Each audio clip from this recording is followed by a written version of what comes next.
Distinguished guests, ladies and gentlemen, as you take your seats, pray silence for Mr. Steve Holliday, President of the Energy Institute.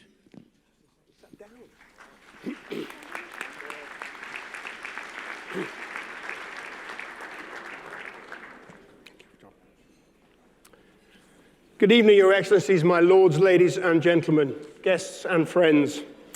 It's my great pleasure as the President of the Energy Institute to welcome you here this evening. Just before I start, a couple of very important thank yous. As always, we're very grateful to our sponsors this week and to Petrocare for their generous support of this evening's dinner. And I'd like to ask you particularly to show a huge appreciation for Raphael Vermeer and the IP Week Programme Board for their bravery in designing exactly the right agenda this week. Raphael, thank you.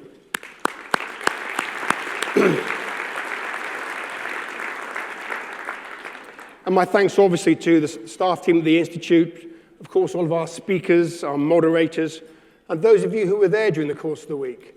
Thank you for listening, and thank you for taking part in such an important week of debate. Now, for those of you who've been coming here for a long time, you may notice a subtle change this year. We've got rid of this old pompous top table thing, you know, so hopefully you'll see that part of the change of what's happening in the future here. But ladies and gentlemen, I'm as proud of this industry today as when my career began 4 decades ago as an engineer. Oil and gas has been responsible for building, powering the global economy as we know it today. As you all well know, still meeting more than half of the world's energy needs. But the irony of that is that the very fuels that have provided the great foundation for much human progress are largely now responsible for the challenges that we're facing. The science is beyond all reasonable dispute, and the real-world impacts more obvious by the day. Now, global-related emissions flatlined last year, and that's got too excited. You know, the challenge remains enormous. The challenge to underpin the global economy with a radically transformed energy system. Stakeholders and society are demanding it. Mainstream and disruptive voices have forced this issue up the agenda. So the necessary response is very clear to me. We have to urgently remove greenhouse gas emissions from our energy systems. And of course, it's not just about the energy that we use today. It's the growth in the energy that we foresee. An estimated 25% more globally by 2040.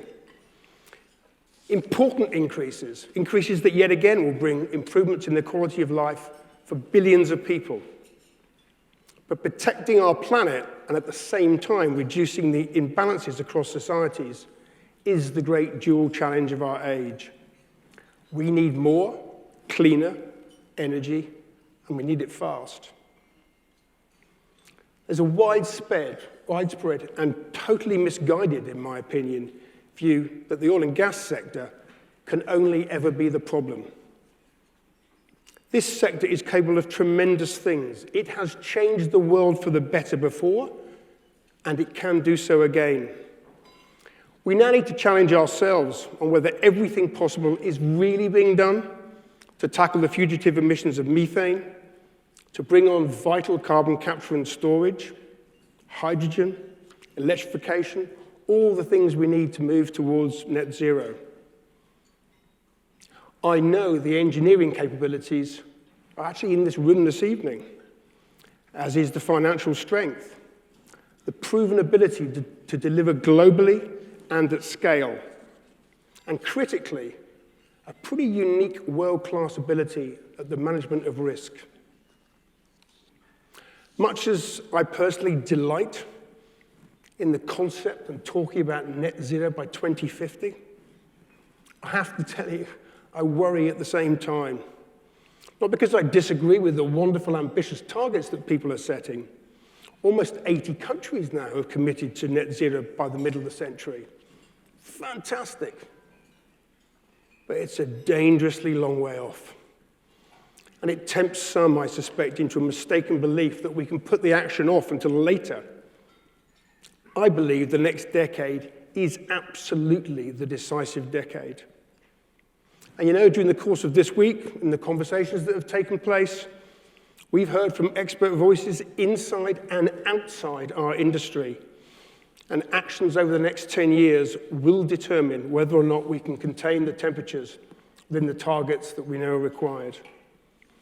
But to my mind, this industry needs shorter-term targets and to show demonstrable rapid change in what it does today and the products it sells. Society and government have equally important roles to play, of course. And with COP26 this year, I think we've got an opportunity to give the world leaders some real confidence that we're capable of radical change, and it's particularly possible if we can get a stable policy framework in place.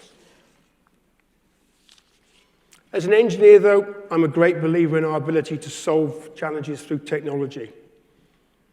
But the demands and expectations on this industry are so fundamental that I'm also convinced that it's not just about taking part.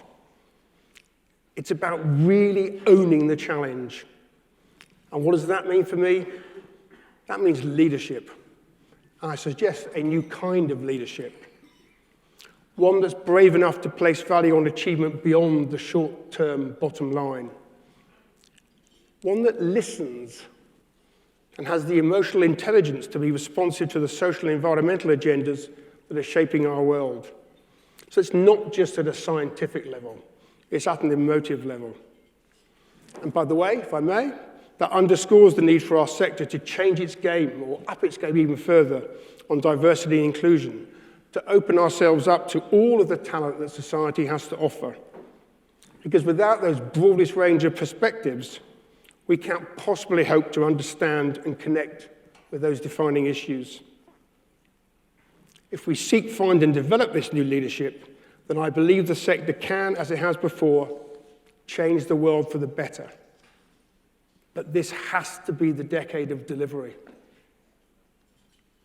Now, this week's conference has been an important, as I said, an open and I think very honest debate on, frankly, some pretty tough issues. And it's had amazing engagement. Let me remind you, the Energy Institute exists for public good. So our role as an independent facilitator and honest broker here is pretty unique. But you have to balance that with the fact that there's been a century of companionship with the industry. Energy professionals, our members of all ages, genders, backgrounds, and disciplines, look to us, look to the Institute for knowledge, for skills, and good practice as they help themselves think about the impactful careers that they're going to need inside this vital, fast-evolving field.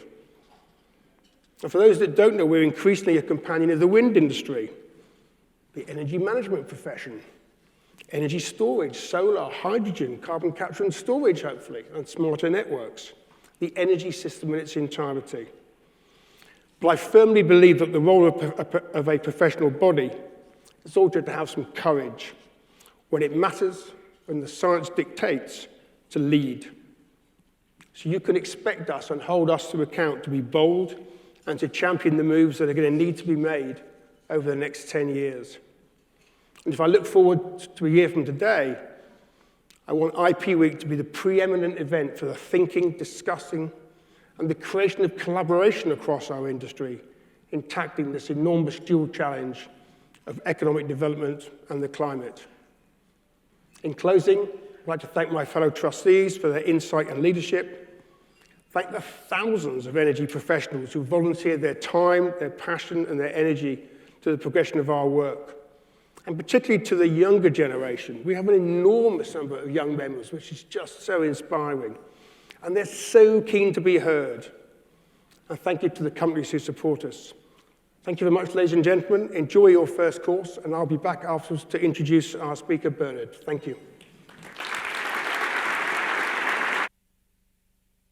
My lords, distinguished guests, ladies and gentlemen, pray silence for the President.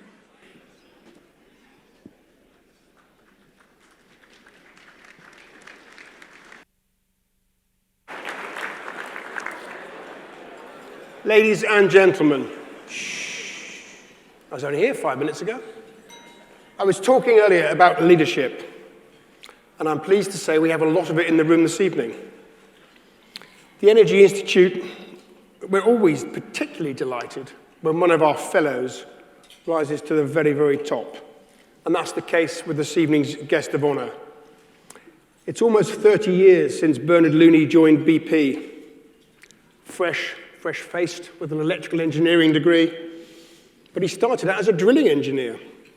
And geographically, his career has spanned the world, from the North Sea to Vietnam, the Gulf of Mexico, West Africa, Alaska. And eventually, in 2016, he became the CEO for all of BP's global upstream business.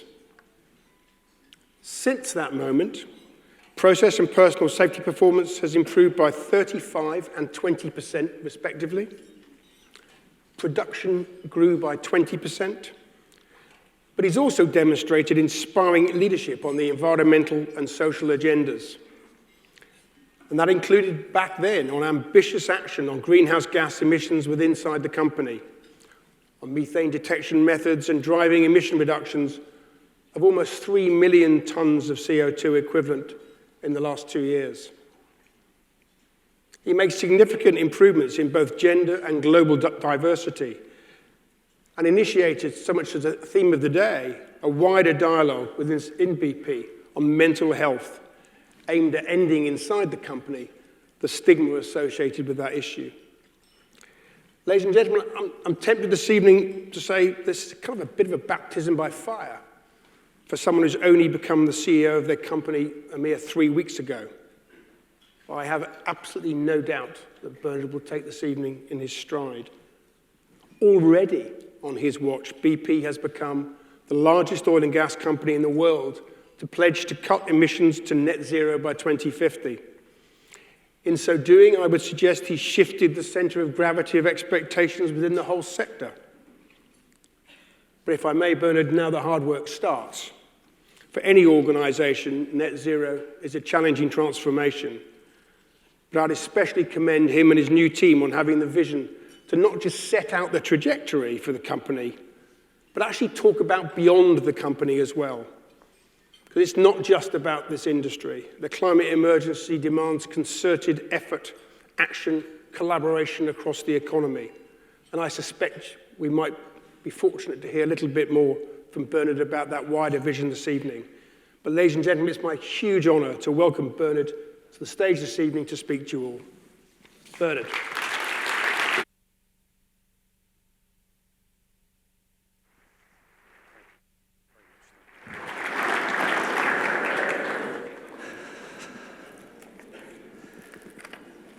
Good evening, everyone, and thank you all for that very warm welcome. It's great to be here among friends at an event that I always look forward to. And I remember listening to Ben van Beurden speak at this same dinner several years ago and being inspired as he spoke about Shell's ambition in the matter of climate.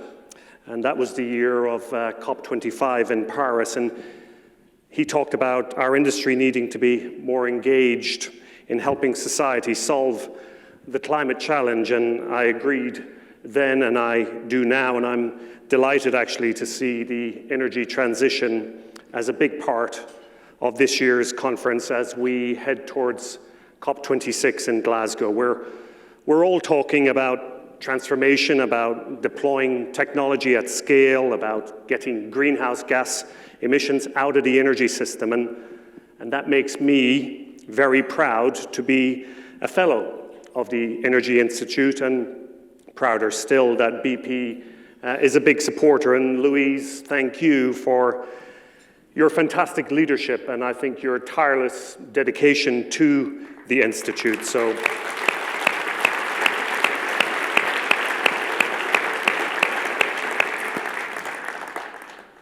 and Steve, thank you for all that you do, and if I may, for that overly kind introduction. You're right. I'm 3 weeks into the job, and I'm glad we still seem to be in the honeymoon period, and I just hope it lasts long enough to get me through dinner this evening. So Occasions like this make me realize, as Robin said to me just now, that I have some pretty big shoes to fill. When my predecessor, Bob Dudley, said he was going to retire, BP's board faced a choice. Bob has been, I think we certainly know, and I think many would agree, a great leader, and BP's first, actually, from America, the first non-British leader, in fact. And before Bob, we had many other great leaders from the UK, and today we have thriving businesses in both the UK and the United States. So you can imagine the debate at the board. Do we go American again this time, or do we go British? And you could probably make a great case either way, but what was their solution? Well, they went for the tried and tested one, and that is go for the compromise, appoint the guy from Ireland.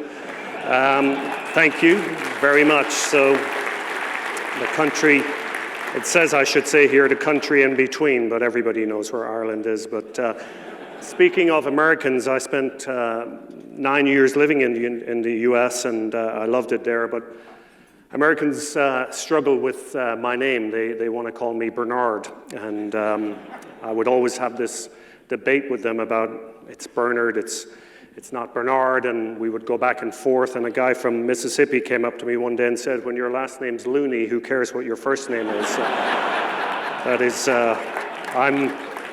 it's one I've had to live with for well, all my life, I suppose, and I'm generally okay, so to speak. But anyway, joking aside, I'm very fortunate to be in this role because my mother valued education deeply, because BP values meritocracy, and because of the foundations laid by my predecessors on both sides of the Atlantic, and especially Bob. He handed over a company that is in great shape and ready for the changes that we are making at BP to advance the energy transition. And I will talk first about those changes very briefly, you'll be glad to hear, and why we feel they are right for us. And then I also want to talk a little bit about trust, which is a big focus for us in BP. And then I'll end with some personal thoughts on the opportunity that lies ahead for us all. So just to recap very quickly on some announcements that we made earlier this month, we introduced a new purpose for our company, which is to reimagine energy for people and our planet. To meet our purpose, we have a new ambition, which is to become, as Steve said, a net zero company by 2050 or sooner, and to help the world get to net zero. And we're underpinning that ambition with 10 aims. And to deliver all of this, we're reinventing BP with probably the most wide-ranging reorganization in our history. We're retiring our upstream-downstream model and introducing a single entity focused on 4 core capabilities: operations, customers, low carbon, and innovation.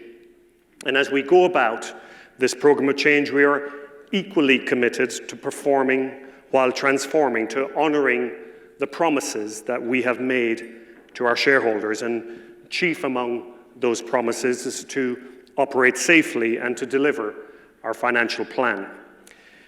And it has been very encouraging to hear the reaction, especially from our own staff, and mostly it has been very positive, and I'm very grateful for the words of support that many of you have shared, including here tonight. And we've had positive messages from people like Mark Carney at the Bank of England, and from Patricia Espinosa at the United Nations, and her predecessor, Christiana Figueres, and from the Church of England. Now, I was brought up a Catholic, but I do welcome divine intervention regardless of the denomination, and I will probably need it. But we've had our share of criticism as well, which I think in many ways is completely understandable.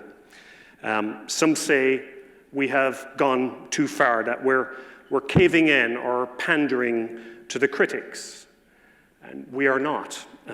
Others say we haven't gone far enough, and maybe so.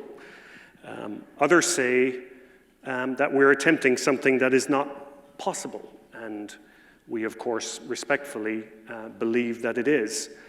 And the reality is that all this feedback is welcome and it's appreciated. In fact, our ambition is the product of constructive challenge and intense dialogue with many different people around the world, including obviously our BP colleagues. And we will continue to listen. We will go on listening because we know that we don't have all the answers.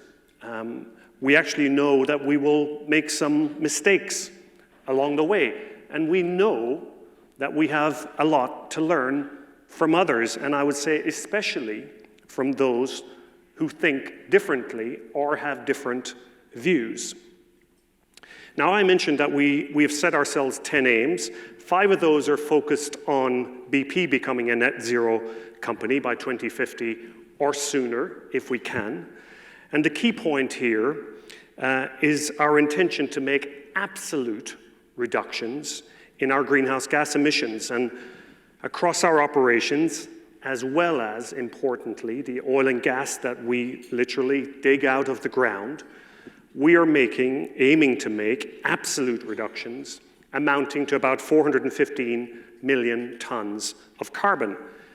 And just for comparison purposes, 415 million tons is nearly equivalent to the total emissions of the United Kingdom, the world's 6th largest economy. So I think we'd all agree that, in many ways, this is no small task. Now, we also had a second 5 aims, which we frame as helping the world get to net zero. And we've set these additional aims because we know that net zero for the world is way beyond any one company or any one organization, and it will require investors, it will require governments and non-government organizations, academia, consumers, the energy sector, all of us to play their parts. And we have to be trusted to do so, which is why trust is such a significant thread running through many of our aims. And I'm speaking only for BP here, but I know we have an issue with trust. Some people think that we say one thing and do something else. And as you might imagine, that is not the BP that I have come to know over the last 28 years. But I get why people might feel that way. And rather than argue about it, we need to accept that that's their view, and we need to work together to change that perception. And one of our aims considers the alignment between BP's views and those of the trade associations to which we belong. And we've carried out our first review and published it yesterday. We'll be leaving 3 trade bodies in the United States as a result of the misalignment between our views, our respective views on climate change and the energy transition. And importantly, this is not about us being right and them being wrong, or somehow us being good and they not being good.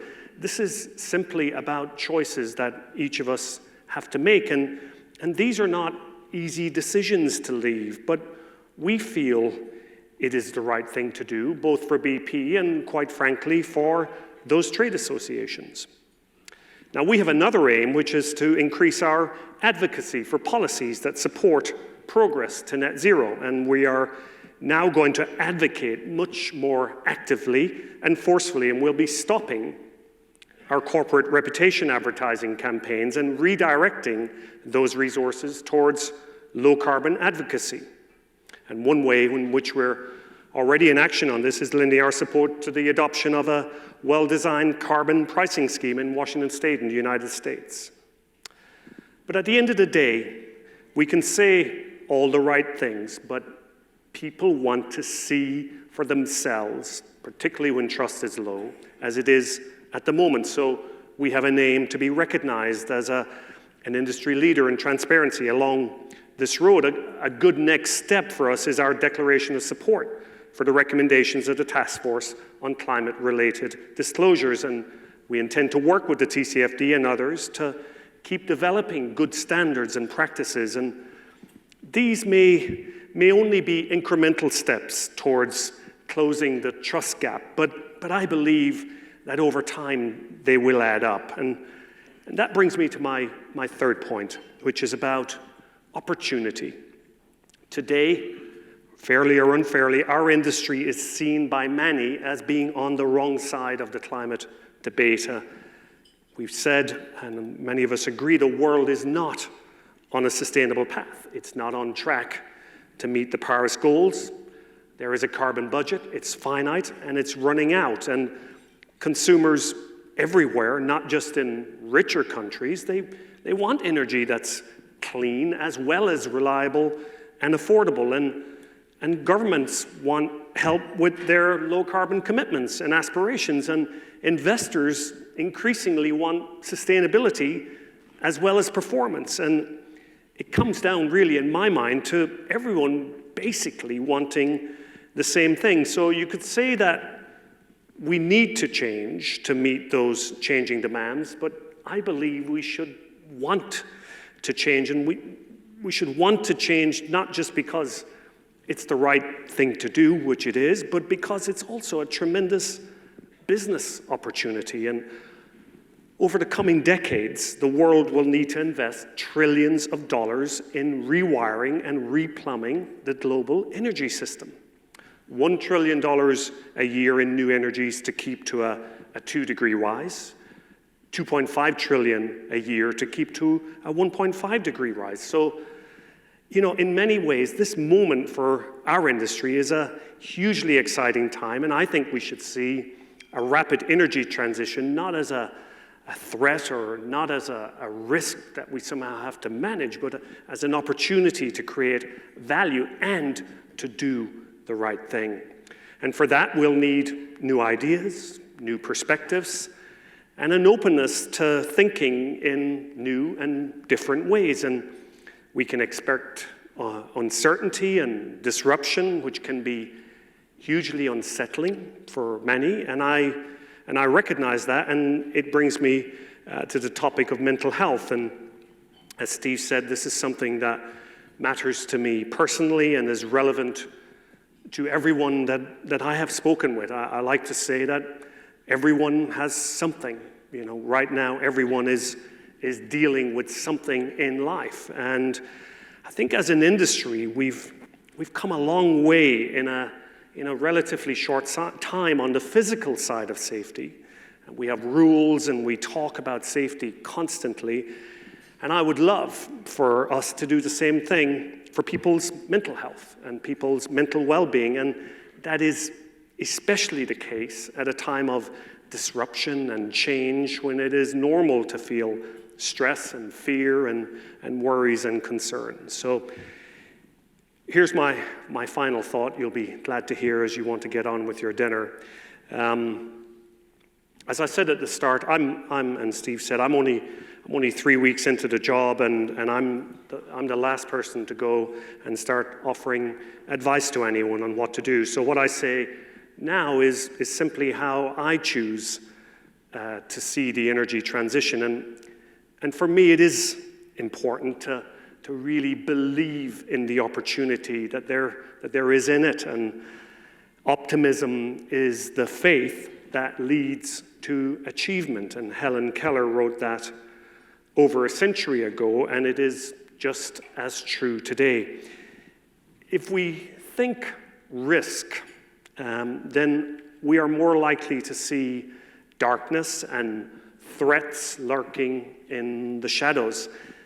If we think opportunity, I think, and we all probably think, it's more likely that we will see light and we'll free up our imagination and we'll be more creative. And in short, I think if we think opportunity, we will see opportunity. And I see opportunity. I'm really excited about what is possible for all of us. And I just want to say thank you very much for listening and for your time. Thank you very much. Thank you.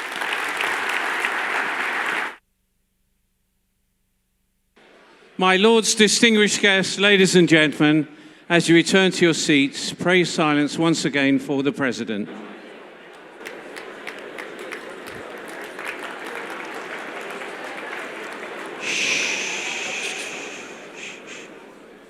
The fact that he's having to say shush is really good news, because I suspect that means that you've had a really good evening, as indeed we have. So I hope you've had a wonderful evening. Bernard, thank you so much. I think just picking up the flavor from an awful lot of people, I think very impressed with what Bernard had to say. Not just what he had to say, but the way in which he delivered it, which I think, as I was saying, was just so crucial. I think of all the things you said, Bernard, one of the things I picked up, which I love so much, is you can be a glass half full person in life or a glass half empty. As Bernard talked about the dark side and the light side, this is an enormous opportunity. I love that word. I think if the whole industry can grab hold of that notion of opportunity, then we're going to be in a great place. I'd like to invite you all to stand, if you will, please, and join me in raising your glass to the loyal toast to the EI's patron, the Queen.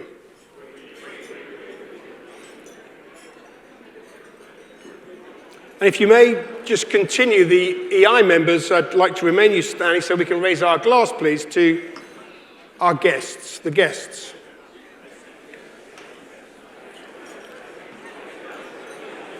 So please sit down.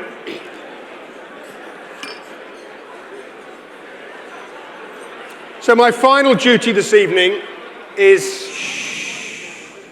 because I know you're all desperate to get away to the bar, is to just do the draw. We have a bottle of champagne that's been very kindly donated by the Grosvenor Hotel, and I'm going to pull out a name of someone who can come up and actually collect this bottle. How many cards are we here? 100? So I have Anas Jonadi from the European Bank.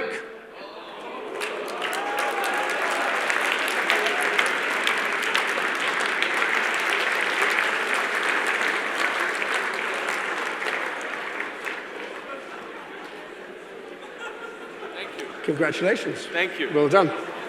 Well done.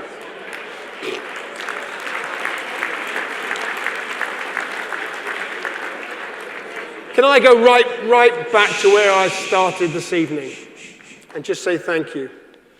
There's an awful lot going on in the world right now, isn't there? So thank you so much for being here this evening, for coming along.